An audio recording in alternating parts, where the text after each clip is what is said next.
It's still spit. Hi, everybody. Welcome to episode 69 of Celebrating the Brand Ambassador. Today is Cinco de Mayo, one of my favorite events of the year because, one, it's my dad's birthday, who's no longer with us. So I always get to remember him on this day. And he didn't really drink, but he wouldn't mind if I had one. So cheers to you, Dad. And happy birthday. And also today we're changing things up. I normally have multiple guests on, but today I have the pleasure of being here just with Josh Demarco, who can hold his own in any room. And Josh is the New York State Manager for Tanteo Tequila. So welcome to celebrating the brand ambassador, Josh. Thank you very much. Great to be here. Thanks for having me. Yeah, exactly. So it's so funny. I was asking Josh before, and I was like, I can't believe you actually signed up for Cinco de Mayo because I figured you'd be really busy. And he's like, I really was, and I really am, but just managed to fit in. So thanks, Josh. Of course. Glad to be here. All right. So I want to start in which I always do in every show because a lot of people like, the role which they're playing within the industry, people go, they bartender and then they become a brand ambassador. And then they're always like, what's the next step? So it's like market manager, state manager. So you are a state manager. So I know your job is a little bit crazy, but what are the general roles and responsibility of a state manager for somebody who's even curious about what that job does? I mean, I think the responsibilities can really fluctuate based on the size of the team that you're a state manager within. I'm many things to many people currently as state manager. In our organization, I'm the brand ambassador, I'm the market manager, I'm the state manager. In general, when you're getting up to state management levels, you're talking about starting to really oversee the heavier side of distributor relationships, really overseeing inventory control. As well as still being an active part of the sales, the sales environment. I'd say. That's it. So when you're working with the distributor, what does that look like? So if you're managing the distributor, what does managing the distributor mean? Well, you've got everything from setting programming to pricing to figuring out, in New York, it's an interesting situation for us because although we're distributed through Empire exists as two entities in New York State. Empire, which would serve Metro, Long Island, as well as Empire North, serving everything north of Westchester, basically. So sister companies, but still two frameworks to deal with. And so separate pricing within them, separate combo arrangements within them, obviously hundreds and hundreds of reps separate, covering hundreds and hundreds of regions. Everything from the top, meaning pricing, programming, creating combos, like I said, making sure that inventory is traveling correctly, all the way down to I'm still on work with many days a month, out there one-on-one with the reps, meeting the market, either trying to drive more business into existing accounts or drive new accounts. Nice. So it sounds like it's like the market manager job, but it's even tenfold because you're managing an entire state. You got two distributors, you have more responsibilities. It just expands because you have more experience to kind of be able to bring to the table. Exactly. Yeah. Fair enough. And for yourself, I was gonna say, if you were a brand ambassador now, is there anything like when you moved from that role to becoming a market manager, what do you think is some of the skill sets like that you would have to then acquire that you might not have had before? Or is it just more about learning about the distributor? No, they're very closely related jobs with closely related goals, but they function a little differently. As a brand ambassador, which I was for a couple of years prior to coming on as a market manager here in New York, really the crux of my job was relationship building, getting into existing business and really meeting the bar staff, meeting the buyer, developing that relationship, seeing how we can really maximize that relationship and build within existing accounts. And also still, of course, build new relationships or use those relationships to find new places. We're in a very, very transient industry. New York is a big place, but our industry is shockingly small. So that person who you knew from place A for the last year very likely is now migrated to place B, which is, you may or may not know, depending on how good of a regular checkup on your contacts you're engaged in. So it's really about relationships and maximizing them. Stepping up to a market manager role, of course, relationships are still paramount because in sales, relationships are paramount, but there, sales is really being engaged more heavily. So, it's really more about driving business, more about driving new accounts, it's a bit more of a forward role. No, it makes sense. That makes sense. And your friend Neil just popped in. Hey, He's giving you a look. Rose Cup. There you go. Thanks, Neil, for tuning in. All right, so I really want to talk. We got to talk about this the other day, but I think it'd be a really great story to share because you really do have an incredible story of, really starting from the bottom, not the bottom, but yeah, the basic job and role within the hospitality industry and working your way up. So just share, if you don't mind, like your journey, like where you started and then like some of the steps you kind of took along the way before you became a state manager. Sure. It was definitely a long road and a pretty unexpected one. I was a touring musician when I was young, put out a couple of records, went around the world a time or two. Nice. And came off of that kind of in my mid-20s or so. Kind of went from job to job, was really figuring out what I wanted to do in life.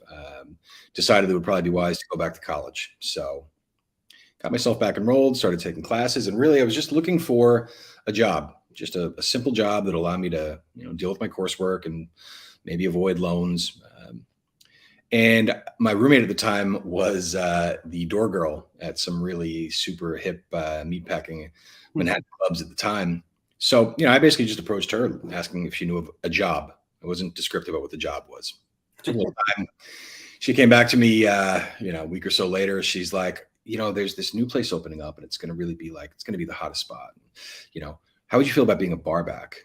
And my honest response, this was 14 years ago, possibly 15, was, what's a bar back? I love that. I had no idea. I knew nothing about bars. I knew nothing about beverage. I was just looking for a job where I could make some money and then go to school. And thus began my career at the Jane Hotel as a bar back, big booming nightclub, getting in there at 6 p.m. and getting out of there at 7 in the morning. I mean, prime craziness in just an insane New York club. And it was great. It was great. It did its job. It paid the bills. At that time, the Jane hit some legal trouble and closed for a bit. And the food and beverage director named James Stewart, who oversaw the whole group, which also included kind of the gem of the group, was the Bowery Hotel.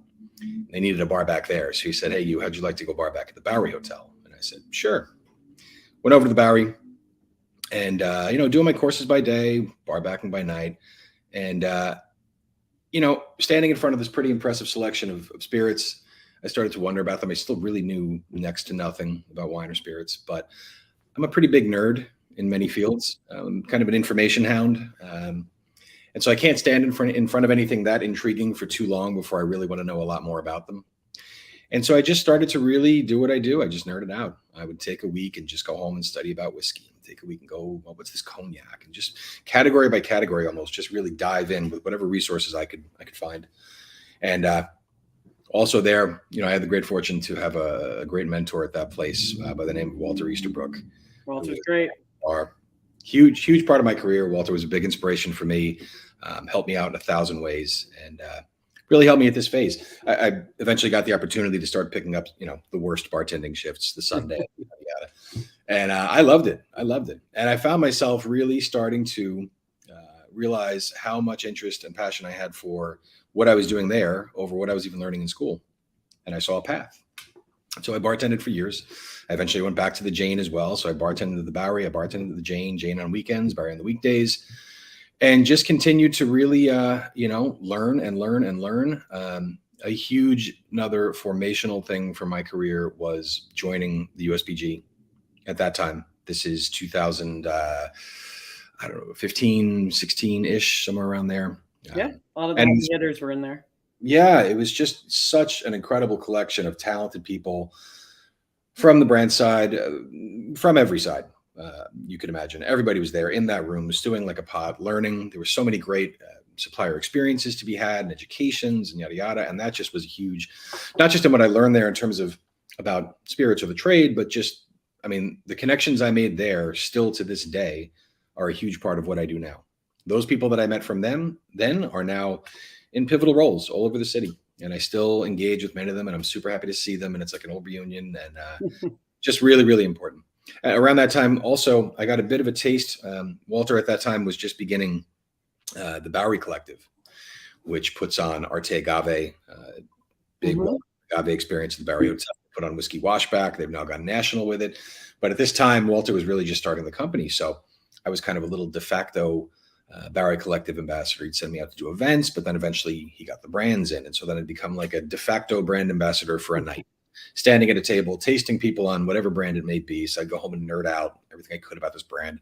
I was terrified that someone was going to know more than I did about. Oh, I know that feeling. You're afraid someone's going to ask you some question you don't know. So you end up studying all night for a friend. That's probably fun, and nobody ever asked you that question. But 100%. And that was a big thing with my bartending too, is that I love to impart information when I was standing in front of a bar, or behind a bar rather. And I never wanted to be caught in a situation where somebody asked me a question about a bottle behind me and either I didn't know it or they knew more than I did. Yeah, no, that says a lot about you and your work ethic. I wish everybody felt the same about that. That was a lot of the fuel in the fire. So those experiences then working with BOCO kind of gave me a little taste of what it was like to work for a supplier. And the years went by. I eventually went on to head the bar and have creative control over the menu, and worked hand in hand with the buyer, really curating the program. It was a great experience. And Barry was very formational too, in that you really met the trade at Bowery, either in a formal sense that they were there to apply their trade and show you their product, or it's just where everyone really liked to spend time because it's a beautiful room. And it's a great room in that back garden. Oh, I used to sit in that back garden a lot. I'd be like, shh, I know I'm not supposed to be back here, but do you mind ever being like, I was at the Bowery Hotel for 12 years. I mean, it really, it feels like a family room in a lot of ways. Mm-hmm. But so, all that kind of compounded, and I started to reach a point where I said, okay, let's look for a path out from behind the bar. Which way? A few different avenues you can take there. You can go supplier side, you can go distributor side, you can go into a million roles in either of those two organizations. And USBG was very helpful in me kind of figuring that out, in that, every month we would have a supplier sponsor the meeting, and they would come in and taste you on their spirit and give a nice presentation, and you get to meet the team and maybe meet the guy that makes the spirit and whatever it may be. And I went to one meeting when I was kind of just deciding, okay, I think supplier side is the way to go, because I never wanted to be too removed from the spirit. Mm-hmm. There's a lot of roles you can take in this job where you're a few degrees of separation away from the actual spirit in the bottle. And I always wanted to remain close to the spirit in the bottle. You can get stuck behind a desk just on the marketing side the whole time and never get back into the bars and stuff like that. I'm with you on that one. I like to be in the scene. Yeah. I never wanted to get too far away. And so, the ambassador role was something that really jumped out to me. I think it's pretty easy to visualize first step if that's your mindset, So there was one specific USBG meeting that was hosted by Angel's Envy Whiskey. And I just love the presentation, and I love the spirit, and I love the story, and I love the team that I met there. And I just said, I'm going to work for them. I went and spoke to Wes Anderson, went and spoke to Scott Franklin, a few other people on the team. There was no job opening, but in my head, I said, I'm going to work for them. And so for the next, 6, 7, 8 months, whatever it was, whenever Angel's Envy would have any kind of activation whatsoever, I made it my job to be there, just to be a nuisance. And just to, stay on their radar, let them know, hey, I'm still here, I'm still interested. And, that eventually bore some fruit. And I got the call one day that a spot had opened on the team. Long story short, I got that role. And that was a great team at that time. That was Brooke Toscano of Pouring Ribbons, and Becca Pesch, and Christina Scaglione, and Chris Corbett, and Grace Bennett. Just a really great team to be on. And it was a great company to work for. Yeah, that's a lot of great talent. I was going to say, Scott. Hi, Scott. Thanks for coming in. And if anybody has any questions, feel free to put them in the chat. Great team and great program. Yeah. And Angels being under the greater umbrella of Bacardi, I got an introduction to, life under one of the big tents, shall we call it, and so many great people on that team as well. And so much great talent over there. It was just a really great learning experience. But what it resulted in was 2 years of me working at the Bowery on the weekdays, working at the Jane on the weekends, getting home at 6 a.m. And pretty much with every waking moment that I was not standing behind those bars, I was doing my Angel's Envy work. Unbelievable. It was a lot. It was a lot to maintain. And I loved it, but that kind of life has a shelf life, shall we say. Mm-hmm. And my knees were the first one to inform me the end was coming. I managed to blow out my right knee. My meniscus totally just failed. just from wear and tear over years. And then of the 6 months I spent in a brace for that, as soon as that brace came off, my other knee blew out. So Wow. a lot of people remember a 2-year period where I really couldn't walk very well. Jesus. It was rough. But, right on cue, as I was realizing it was time for a change, referencing the guy who just chimed in right there, Mr. Scott Gold, I knew Tanteo very well. The Bowery's signature cocktail, still to this day, the Regalo Verde, has been in place now for, I think, the better part of 12 years, give or take a little bit. And that is the Tanteo cocktail. It had to have been one of Tanteo's first big accounts in the city. They were a tiny company. What's in the cocktail? Tanteo, obviously. Tanteo jalapeno, green chartreuse, Saint Germain, basil, lime, and agave nectar, garnished with a fresh basil leaf. That sounds fantastic. I hope they can continue getting chartreuse. Yeah, me too. Luckily, it's only a quarter ounce, so they can stretch it for a while. They can stretch that for a while. Yeah, I mean that cocktail is synonymous with that hotel. We have so many guests who just, it's people who spend their lives traveling the world, and when they arrive at the Bowery, before they even go to their room to lay their bag down, they're at the bar asking for their Regalo. Nice. I definitely know I've drank that, because I that's what I always go drink tequila cocktails, and if it has chartreuse in there and it's spicy, I'm not basic. That's all I need. I just need that. And my number one selling cocktail, it's still on a menu from my Diageo days, is so basic. It's a jalapeno infused tequila, because I did not work for like Tanteo. It was Don Julio, fresh watermelon juice, agave nectar, and lime juice. That's it. And it's been running on, my ex-husband owns a bunch of bars, and it's been running. He says it's still my number one selling cocktail. Yeah. It's like 7 years now. People do like that spicy. Spicy plus agave equals a whole lot of happiness. Deliciousness. Yeah, for sure. So I had met Tanteo. I knew them from way back when. They were regulars at the bar. Flash forward to a bunch of years later, I had the chance to actually go down to the Tanteo distillery, I think for the first time in 2018, and see the operation in progress and meet even more of the team and get a chance to really kind of see what the deal was with these guys, which I loved. It was actually one of my favorite supplier trips I'd ever been on. So I went back in 2019. I liked it so much. And in 2020, it's a very busy shift at the Bowery. I'm working. It's a lot of hubbub in the background. And Scott Gold comes in, and I just hear, I'm turned around trying to settle some mess with a credit card. And I just hear from behind me like, "Hey, do you know anyone who might want to be a New York market manager for Tanteo?" And I just said, yes, I do.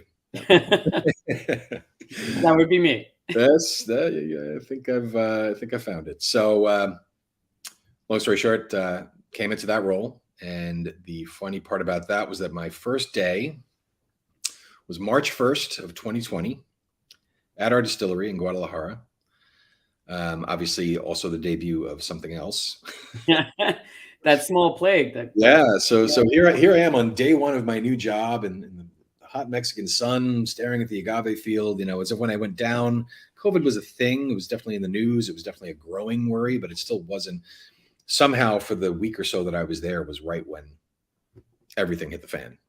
And by the time I flew home, this was something totally different. I think I managed to be out in the field. I did one supplier work with, and 2 days later, the world shut down.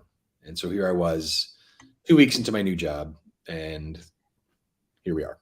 So, and kudos to them for, making that work, though. And that you got to keep your new job and you got to stay on board. And we're going to talk about that, like some of the things that you did when during COVID and things of that off premise. But that says a lot to you, Scott, and the team and everybody about the work, how they operate, because not everybody, had that option. But I think that it's amazing. Oh, and Ashley's tuning in. Ashley. Thanks, Ashley. No, thank you. And we're going to expand more on that and Josh's story, because it is such a great, the one thing I love about it is that, there is this thing, and I think it's changed, and COVID changed a lot for a lot of us, but work ethic wise, there was definitely an era for a lot of bartenders and things that just moved jobs so quickly. They were popping in and out of bars. They would be at one place for 3 months, another place for 8 months. Like nobody was staying. Yeah. And it was like the world was their oyster, but they had no loyalty to one place. And I am all about taking the advantage. If you're in the right opportunity and a different one opens up, it's like, all right, sometimes you do have to make that leap. But it's like you put the time and the effort to kind of go from each place and really get to master each job. And you also ask for what you wanted, which I think is a big thing. When you saw an opportunity like Angels Up, you were like, nope, I would like to do this, and kept pursuing it. And I think people can learn a lot from that. It's like, you got to ask. And then if you want something, don't give up on it. Just keep going for it and having the right conversations with the right people. You kept going to Angels Emmys events, right? I did. You know them? They couldn't get But also knowing and always looking forward, right? You knew that you wanted to change, right? And so a lot of people's like, I always teach, and I teach a personal branding seminar, and it's about career growth, right? So it's all about looking ahead and having a goal, so that when the opportunity pops up and somebody's shouting at you, do you know anybody who wants to be a market manager? I mean, do you even know what a market manager did? Or at that point, I had a good sense. Yeah, gotcha. I had worked with market managers, so yeah, by that time I had a good idea. You had a good idea. So yeah, so no, it says a lot about you and forward thinking, but it's also about people. Like I always tell brand ambassador in a role, I'm like, you got it. You can't be a brand ambassador forever. I mean, you could if you wanted to. I said, but a lot of times people get tired, they get bored, they get burnt out. I said, you got to look, what's the next job for you? And it's a hard one. It's a question a lot of us people who are advocacy directors are always trying to figure out. It's like, what do they do next? I don't know. Yeah. But you have to, and start thinking about the education you need to start getting, or the conversations you need to start having to get up to that role. But anyway, we'll jump into a little bit more about this later on. But talking about the Jane, right? And the Bowery, you dealt with a lot of sales reps, market managers, brand ambassadors. So I want to talk about some of the negative stuff and some of the positive stuff. So for you, what are some of the things that people can do to ruin a relationship with a buyer? I mean, I think not being respectful of a person's time can be a big one, or not being able to read the room. When is the right time for this conversation? When is the wrong time? Beyond that, how long should this conversation be? It's all about trying to get in and out, make your point, educate the person, and then get out gracefully, so that the person looking forward to the next conversation. Mm-hmm. That's the thing. I think a lot of it is always leaving a situation so that the person is looking forward to their next engagement with you. I think that's great advice. And for you, the getting in and out, do people have to make appointments with you, or like if people just popped in? How do you feel about that? I was one of the people that didn't mind the pop in, as long as it was done gracefully. Like I said, if you're going to pop in, hey, read the room, read the situation. Maybe I have 2 minutes to talk, and with those 2 minutes, let's schedule another time to talk when I have more. Don't just try and cram your pitch in. Yeah. These 2 minutes, let's make a time, and then I'm going to look forward to, in a couple of days when we get together, hearing more about your product.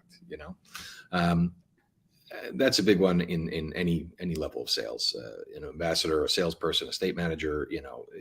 The whole business is relationships.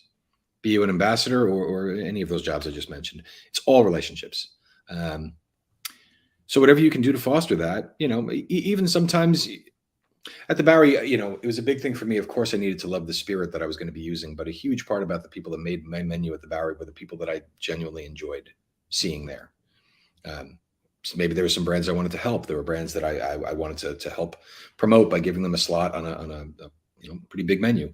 But a lot of them were relationships. You could pretty much go down my cocktails at the Bowery, and brand for brand, each one of those had an ambassador that I was looking forward to the next time they came and sat at my bar. Even if we weren't going to have a meeting, even if they didn't have something to sell, I was just happy to see them. Hey, have a chat, even if you're off the books. And that's a testament to the power of relationship building. A lot of it is just being a person. We're all there. We all have an objective. We all have a KPI to hit, if it's called that or not. But how to do that and remain. Just do it with a personal touch, Right. Well, it's like you don't have to talk about business all the time. Yeah.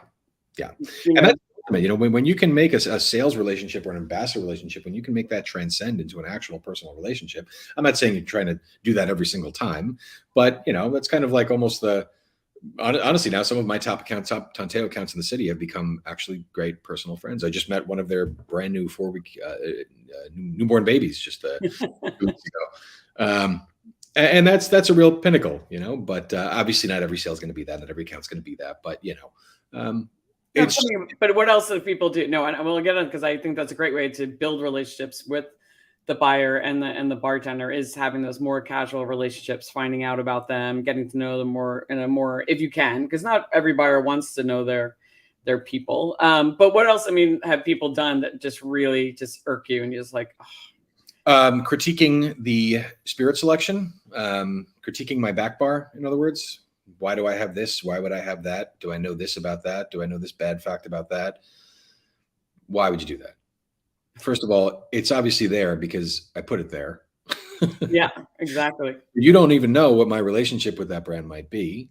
It could be pretty close, and I could be getting mildly offended on multiple levels by what you're saying. But also, it's just not smart in this industry to be talking badly about other brands for a multitude of reasons. One of which also, you never know who you might work for or with. Exactly. So, and it's just not a good look, speak great about your product. There's almost no value in speaking ill about others. No, I think that is solid advice. And thank you, Donald. Yeah, leaving them wanting more. Well put. Well put. And I think you said something the other day also about people just being really aggressive. Of course. Yeah. I mean, again, that kind of goes to reading the room. I'm not saying that sometimes, you've got to get your pitch in, and I get it. And, you've got business to get across. And I'm not saying that there isn't a time and a place for a more hurried pitch or more intense pitch, shall we say, but you have to read the situation again, sometimes I think of it as, it's also okay to be aggressive to get the meeting, but once you've gotten the meeting, try not to be too aggressive. Yeah, I think great. I mean, how do people, okay, so this is a question I get asked a lot by brand ambassadors and sales reps, how to get the meeting with the buyer. I've heard multiple different tactics. For you, what works? Listen, in New York City, all's fair in love and war, practically. This is a tough city. It's funny. I mean, one bit of perspective that you get when my scope expanded to the state, not just the city, was in New York City, you are inundated with reps. You are inundated with distributors. You are inundated with meeting requests. You are inundated with products, with pitches, with everything under the sun. You can't get away from them. But when I go to Syracuse or Rochester or many of the lovely places in between, they're like, wow, thank you so much for coming up here. Yeah. Taking some time to talk to us, showing us your lovely product. Like, we really appreciate your time. And I'm like, wow, okay. Bit of a when you first experience it, right? Because here in New York, it's much the opposite. Yeah. So, I mean, everything, obviously, the best way to do it is to leverage your own network, find 1 degree of separation from someone who can make an introduction to you. If you get a warm introduction, is always the best kind. You've got in COVID, when it was kind of the Wild West, I think everyone kind of gravitated to things like Instagram and, using social media in a wholly different way, which some people reacted well to and some did not. But, everybody was just looking for any way to get anybody's attention in a world flipped on its head. So, again, all was fair, in requesting a meeting, you can't do any harm. It doesn't take a lot of time out of anyone. If you request it over and over, again, it's the meeting is what's going to count. Getting it is whatever you have to do, practically. No, I get, and it is like, when do you stop? It's like, people are like, well, I've asked like 4 or 5 times now, and I'm like, all right, you might be, going on the threshold of just being annoying. I was like, but doesn't mean you shouldn't. Maybe just give it a break for a month and then like send in another request. Yeah, I'm not encouraging anyone to be annoying. I just mean in terms of your methodology. As a matter of fact, I'm highly discouraging anyone from being annoying. But in terms of your methodology, I'm just saying all methods are fair. If you have to show up cold to the bar, I think the least desirable thing for anyone is having to walk into the bar cold, not knowing anyone, and ask to see a manager. It's certainly missing on all points that might help you in getting that meeting. But if that's what you have to do, that's what you have to do. And you can have success with that, depending on who you're trying to approach. For some people, that's a hard no. How dare you even try and do that? For some people, yeah, they've got a minute. Okay, and then, as long as you can talk and your pitch is something interesting, then they're going to listen. Right. They might have a conversation. And for you, like we were talking about building relationships with the staff and whatever, because I mean, I think that is key, as you said, like you would put brands on your menu because of that. You might choose because of those kind of relationships. I mean, besides just hanging out in the bar and getting to know, is there other ways that brand ambassadors, sales can build relationships, like tactics they can use to kind of build relationships? Is it taking them to dinner, taking them to games? I don't know. What do people do these days? I mean, for me, that's really kind of the meat and bones of being an ambassador. Also, one last note on that last thing. I believe there was a rule that we saw at a. Oopsie daisy. Something's going off on. Sorry. Yeah, something going on here. Jazz has got a Cinco de Mayo alarm going off. Yeah, I do have many irons in the fire. You're reminding him it's Cinco de Mayo. Just give me a moment here. Oh, I'm looking at while you're doing that. Scott Gold wrote samples. What does he mean by that? Dropping off samples? Dropping samples, yeah, of course. Yeah. Sorry, just give me a moment here. There we go. Okay. I was just going to reference one last thing we said. There's kind of a rule that we had heard about in terms of email contact, which during COVID, email was pretty much the only contact outside of, we'll call it digital communication. I think the rule was 7 emails. If you research people's response rates to emails, there's kind of a curve as to on which from 1 through 7 you have the most likely rate of response. But the point at which it's, according to this theory, it's professionally accepted to stop emailing and give up is 7 emails. 7, that's the magic number. All right, that's good to know. I always wondered what that is, because even I, as myself, like working for my own company, I relied a lot on my relationships, reaching out to brands and things of that nature. And now it's like I'm doing cold calling a little bit more, cold emails, like sending out, which I've never had to do because I've been in this industry for 20 years. So good to know.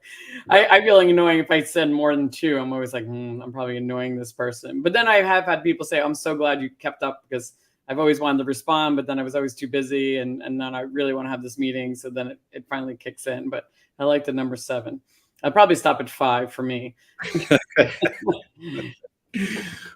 In terms of things that you can do, I mean, I think one of the most effective things you can do is get them out of their environment. Activations that take them out of the bar that it's almost like you get to know people on the set of some TV show.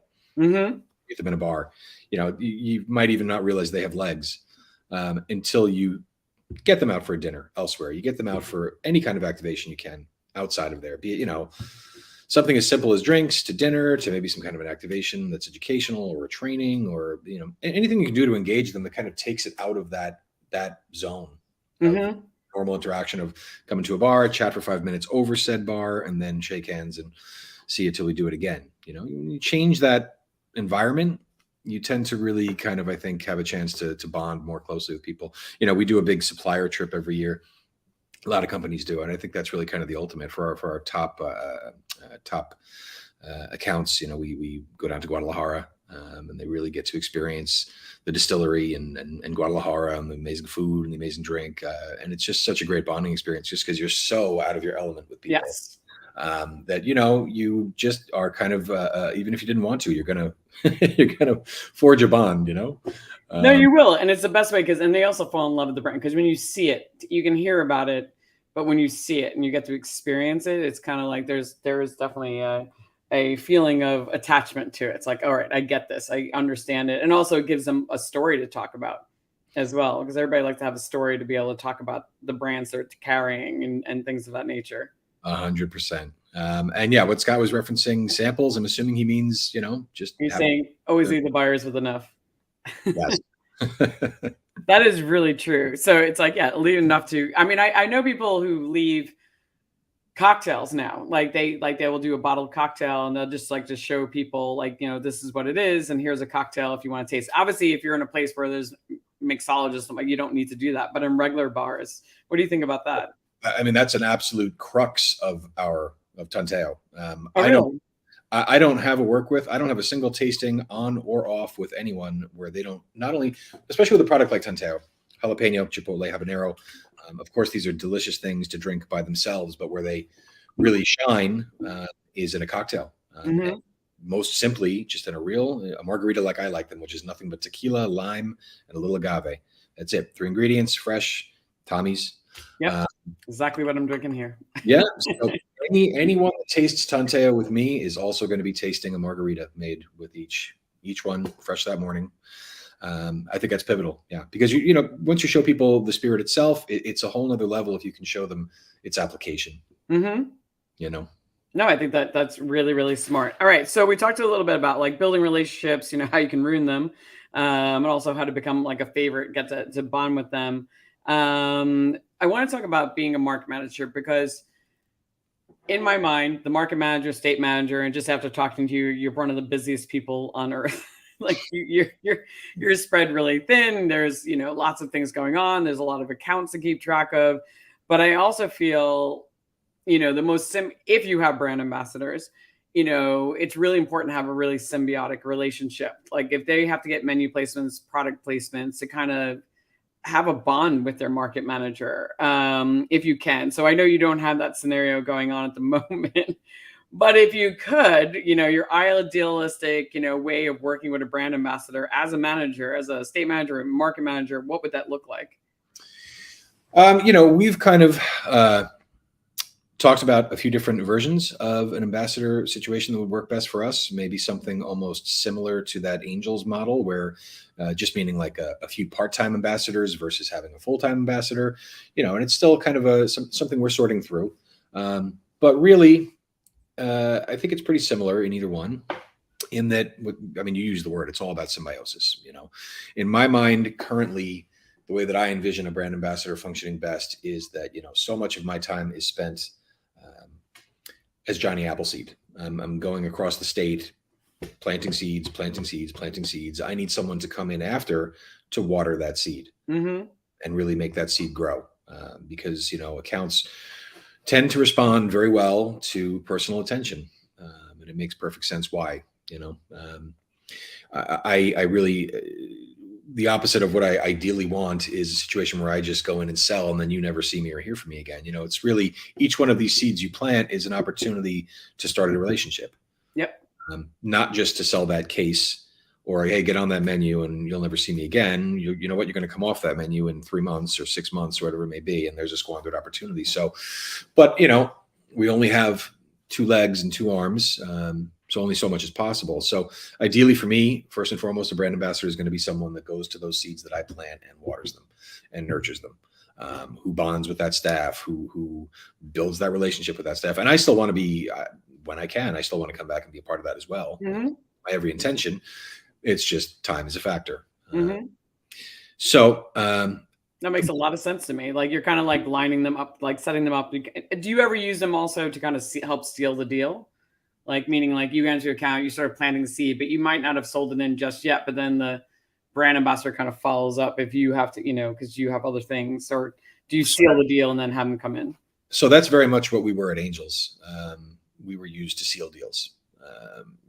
There were a lot of accounts that were kind of on the cusp, and I think a lot of what the Angels NB team provided was that extra kind of nudge into creating a whole program. I think a brand ambassador can be a very flexible thing. I think that's kind of the beauty of the job. I say I want them to come in and water seeds, but I also am a fan of them allocating 20 or 30% of their time, whatever works best for them, to trying to source a few places to plant seeds for me. If you can start a conversation and pass it to me, then that's great. Now we have a full circle. We're both serving both roles. So I think a brand ambassador is kind of a beautiful role in its flexibility. It's just how you allocate the time. Yeah, no, it makes a lot of sense. Some people don't, some brands don't get that and understand it, or the market manager never works with the brand ambassador. And I'm like, you're missing an opportunity here. Like there's a great reason like these two can work together. And I advise the brand ambassadors to help them to help the market manager should be helping them form a relationship with the distributor if they can. Is that true? Like in my mind, that's the way it should work. Like they should be doing the introduction to the, like, hey, brand ambassador, I'm going to introduce you. Here's the distributor sales reps and people you should know. 100%. Yeah, without a doubt. Yeah, you want. I mean, ideally, you're all engaged as you need to be, But yes, it is definitely a relationship to be passed from the market manager to the ambassador. Cool. Yeah. No. So in my mind it was how it worked, and I know sometimes it does and sometimes it doesn't. But because a lot of there's brand ambassador I mentor, like I have no idea who the sales rep. We talked about this, like how to find it, and I was like, "Do you have a market manager?" Like, I don't have a market manager. I'm like, "All right." So, and then I actually passed along the advice you told me, which is go into the USBG, like use some of the different sources online, like Jason Luttrell's "Where's My Rep" and things of that nature, to kind of find out who that person is. I also asked them to ask the bartender, like, do you know who your rep is, or the Some buyer? I mean, like, go directly to the source, like, who's your rep? Like, so I can Yeah, connect you. Because it is sometimes, I think people do work better when they are working together with the rep and the market manager a whole. I think that's the perfect team. All right, so we talked about, you started alluding to before, like during COVID, everything was different and how we're working together, and you had to work in the off premise, which you had never really done before. not even. So what were some of now I know, like, obviously during that time, it was a really hard time. You started saying you use Instagram to sometimes reach out to the buyers, right? Yeah, I mean, we used every means possible. Like you said, but the other interesting thing about my transition into Tanteo was that as a market manager, I was going to be responsible and still responsible for both the on and off prem. But coming into the role, I had zero experience in the off prem. They just had faith that since I could pull it off in the on prem, I could learn it in the off. No one expected it to be quite what it was. Feet to the fire, and half of the experience of selling removed. So yeah, we were using Instagram, we were using social media, we were using email, we were using everything we possibly could just to reach out. It was, I mean, really, we like most people, or we came into COVID as a much more on-premise heavy brand in terms of our channel mix.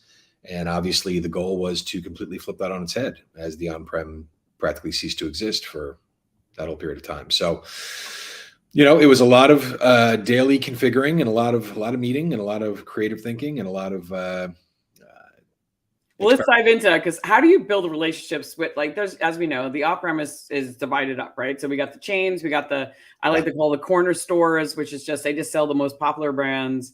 It's just a business. And you have the craft guys. You can have conversations with the craft guys because they want to get into the meat of everything. But like the corner store guys who don't drink, it's just a business when they care about their business, but they don't know a lot of, they don't really know. They might not know a lot of, some of them do, but a lot of them don't know a lot about tequila or vodka or gin or whatever. How do you build a relationship with those people? Because you're not sitting at their bar. I mean, no, you're not. Yeah, and they're also not, necessarily into talking deep about the spirits.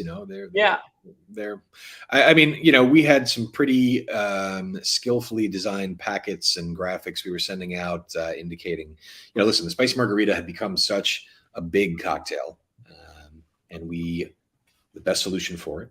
It was really just about kind of getting some of them to take an initial leap of faith in the fact that people were going to continue drinking this popular cocktail at home. It wasn't just going to disappear. And we presented the easiest and best way for them to do it at home. So, could I convince them to take a chance, show them some trending data, show them some data about how the spicy margarita is, such a big thing now, and that people wanted to make them at home. And, it was really just about getting what new business we brought on was about getting them to give us a chance, bring in a case, just give us a shot on 6 bottles and see what we can do, and just nurturing it from there. I'm not sure there's much more finesse that I can put into it. No, I mean, but do you stop by often? Like, just pop in, say hi, like, like, hey, I'm from Tanteo, how are things going? I mean, it's tough because, this is a lot of the time when stopping by a store was still like an arm coming through a door. True. Like, wasn't much value in stopping by. We're going to have much of a chat. But as things loosened up, I will say, like, as soon as the restrictions, I think it was, I'm going to get this timeline completely wrong, but things had kind of loosened up for a time. And I think we had like a late summer, fall that was kind of the world reopened for a bit before we got smacked with that next wave. And we were definitely out there. I was out there, double masked, trying to get in as much FaceTime as I possibly could in that window of time. before everything shut down again. Yeah, I mean that's it because it is hard, right? I guess there is no finesse to it. Everybody has the same problem because I've asked people ask me that question all the time. They're like, "Well, what do I do with that guy?" I'm like, observe his store. My advice is always over there. Like, I'm like, just observe his store, observe what they're doing, compliment them on some of the things that they have going on, and like let them know how you might be able to add value to their store. I love the stats Sure. thing. A lot of it is also a numbers game. Like at that time, we were also just working with our distributor to get so many lists generated that we could work from. The biggest ones being accounts that were working with Drizzly and or Minibar and or any Mhm. delivery. Those were your prime targets because those were going to be your primary faucets. And we just contacted everyone relentlessly. Like I said, 7 emails was the rule I went by at that time. So I had hundreds of accounts generated in lists, and I was reaching out to each of them 7 times, usually at least once a week. Not trying to be too much of a pest, but I was probably reaching out to in the neighborhood of 20 to 30 accounts a day. Wow. Most days, but No, it's a lot. I was calling accounts for a brand that I was working with, like, setting up a appointment off a Drizzly list, like literally just going down the list and constant conversation. I mean, I found them very valuable because I could actually get a lot of information on the people to answer the phone, even if it wasn't the buyer. I could ask them questions like it was a canned cocktail. I'm like, do you sell canned cocktails? What are doing well? What types are doing well for you? If they did have them, I would get all these stats from this information. yeah. It's like, all right. And then eventually I was like, when is your buyer in? So I knew when to drop off products and samples, but Yeah. Just a call. It's amazing how much people will actually tell you over the phone. Yeah. And, it was a bit, I guess I'll use the word intimidating again, because here I am calling into these stores. I have no experience in Mm-hmm. I mean, I was trained, of course. Scott was great about letting me know the lingo and what I was headed into, but still, there's nothing like your first week of calling people when, you're pretty green. Yeah. I mean, No, I know this, but still, there's a different tone in the off-prem. It is a bit of a different beast than the on-prem, for sure. yeah, it's not as much fun. I'm glad I didn't have to do a lot of, but I understand it, and I'm glad I got to understand it well. But yeah, no, not my favorite. All right, let's speak since we're on Cinco de Mayo. Let's talk about Tanteo. Sure. You've been working on Tanteo Tequila for the past 3 years, and since that time, the tequila category has exploded. I mean, it's probably started growing as you got into it, but what do you see? Why do you think the tequila category is getting so popular? Is it just the celebrities? And like, how are consumers drinking it these days? No, I think the celebrities kind of came as the wave was already building. Mhm. Tequila is one of those categories where, let me get a right approximate range here. I'll call it 20 years ago that people didn't say tequila. They just called for a certain brand or two. Mhm. It was synonymous in their brain. Yeah, I know that brand.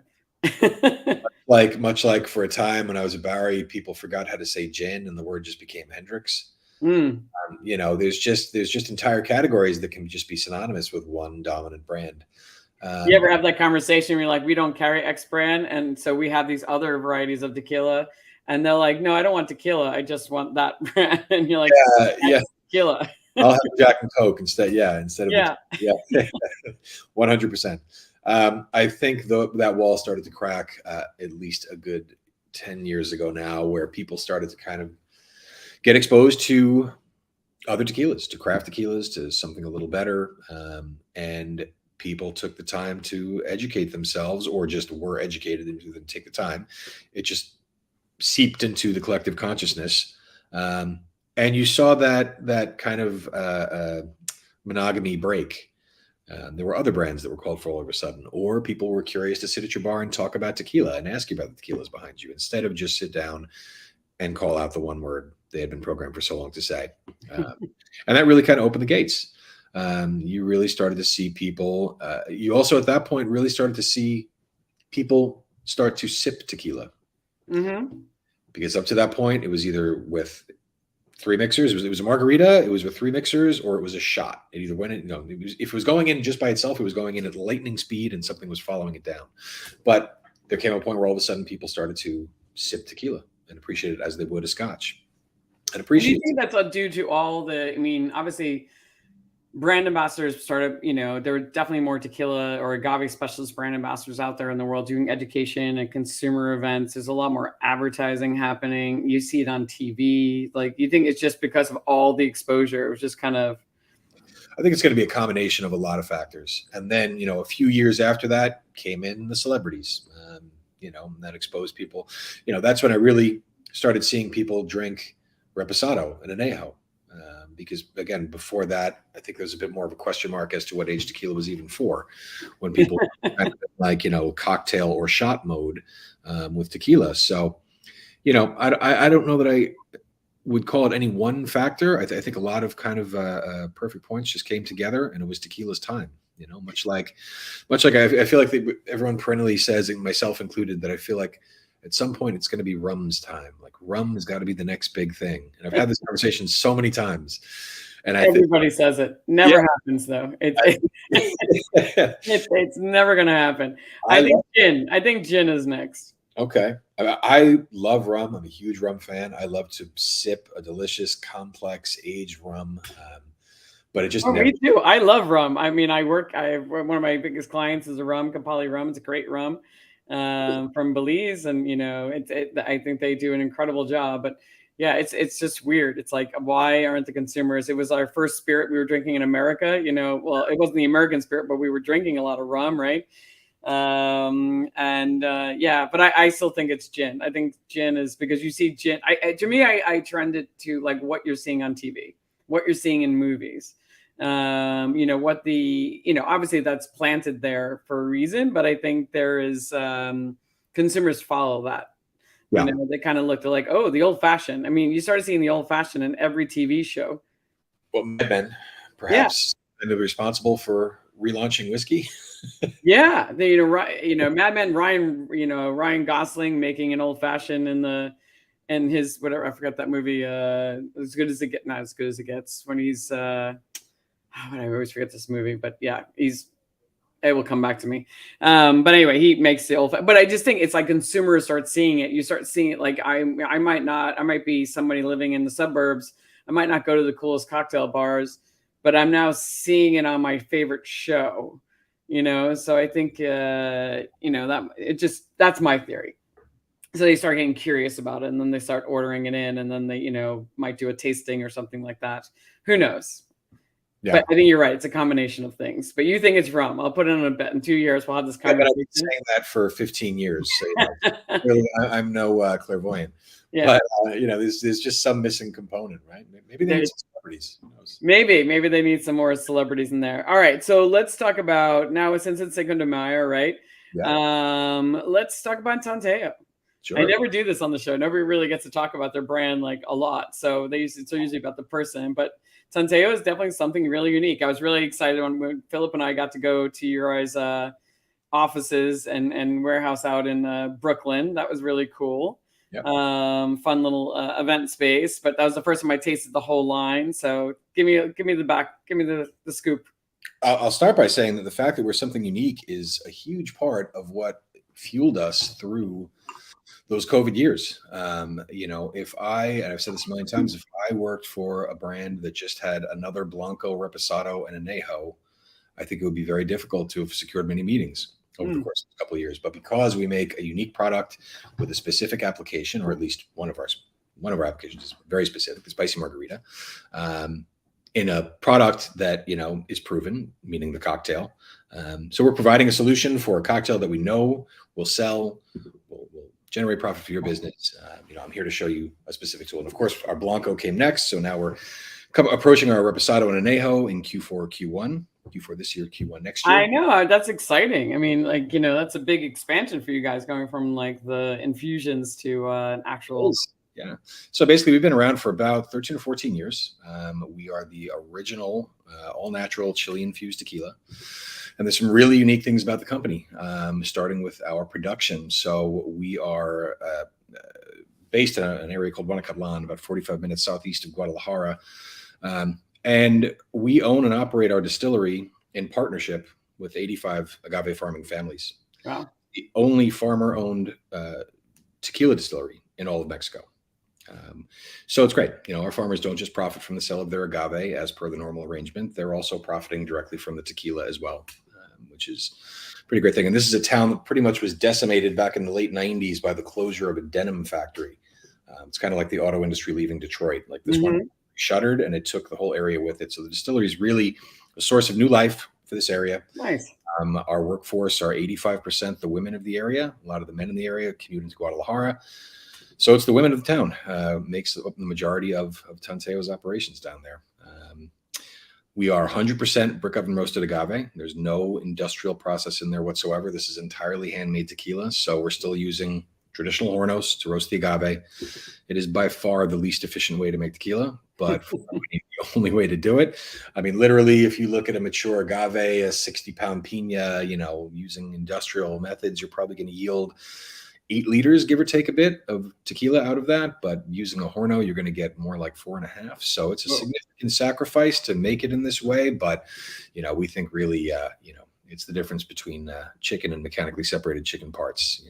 It's the only way you want to taste that plant that spent all those years growing, the weather it endured. You want to, not its process trails, and then in the infusion. So, we're not just partnered with the agave farmers, we're partnered with the chili farms. So, part of what makes Tanteo so useful in the on-prem is that specifically with spicy infusions, it's a difficult thing to pull off in a bar situation. To make it truly, let's say, jalapeno tequila and not just hot tequila. It's easy to make hot tequila. Just throw peppers in tequila and come back in a week. It'll be burning hot. It won't taste a lot like a jalapeno, but it'll burn. But secondly, consistency, to take the guesswork out of it. I mean, peppers are an organic thing. The pepper you get from your supermarket or your food vendor this week, the jalapeno might look exactly the same, but it can be wildly different. Oh, yeah. I've experienced that. Yeah. So there's no such thing as saying, okay, it's going to be 4 peppers and 2 liters for 4 hours. There's no formula you can make. And that speaks to our name, Tanteo, to measure by eye, like grandma did. This pinch of that, when it's right, it's right. So basically, we are sourcing those peppers wax and pesticide free. They're at our distillery within 24 hours, where we're basically using different parts of the pepper to make different infusions. So we're infusing the flesh minus the pith, and then discs, including the pith and the seeds. So from those younger peppers, which we scoop out, which we canoe, we're going to get those aromatics, those garden fresh notes that younger peppers tend to accentuate. But from those discs, we're going to get more of that developed capsaicin, more of that heat. So since we have those two things isolated, we always have the ability in the end to bring them back together to make sure you're tasting all parts of the pepper, and it's going to be the same every time. Very cool. It's going to be delicious. It's going to be easy for the bar to use, and it's going to result in less customers or no customers coming up to you. This is not the same cocktail I had the last time. This is you're sitting there, you're trying to fix it. How do I cool this off? How do I make this hotter? Worst case scenario, it's going down the drain. That's Tanteo. That's what we're there for. And now Blanco, obviously, a new direction for us. Was also set to debut in March of 2020. So also had a bit of a delay, but we've been coming strong with it since 2021 and doing great with it. And now, like I said, Reposado and Blanco. I was just down in Guadalajara at the distillery in March, seeing the first barrels getting laid down to rest. So won't be long, and we'll have those ready to go. Incredible. Congratulations. Well, it also must be exciting for you as a state manager, more things to sell. For sure. Yeah. And talk about, as you start talking about the same things over and over and over again, and it's like, oh, it's so nice to have something else and another reason to go back into the account. Like, I have something new. It's a very fun thing. So now, what do you have? Let me just wait. Somebody just popped in. Thanks, Brett. Thank you. Oh, I missed the first part again. So, Brett, this is actually stays on Facebook. So the recording will stay on Facebook for the next 2 weeks. So you can find it there. And also there's a YouTube channel called Celebrate the Brand Ambassador. So you can find all of the shows there. So thanks for tuning in. And hold on. Brett, that's exactly right. We are certified additive free, which we are very proud to claim. Very cool. So now it is Cinco de Mayo. So what is, I'm so happy you had the time to actually spend some time with me today. So what's the plan for the rest of the day? So I am hosting a tasting at Alma in Red Hook, Brooklyn tonight, part of the Brooklyn Crab family. So we'll be up there with some cocktails, a lot of good tequila, and that'll be there from 6 to 9, I believe, tonight. But before that, I've got plenty of running around to do. I got some firefighting done this morning, and it's been a full day. Well, cool. Well, thank you so much for spending the day with me. The hour with me anyway. I hope you have an incredible Cinco de Mayo. Not all your events go well. And Josh, it's been a real pleasure to get to know you. Same. This is great. Thanks for having me. You're welcome. I look forward to next time we will run into each other in the city and have a drink. Sounds good. Let's do it. All right, cool. Thank you, everybody, for all of you that tuned in. Thank you for your comments. And episode 69 is for a wrap. So thanks, everybody. Have a great Cinco de Mayo. And Josh, thanks again, and I'll see you soon. All right. Thank you.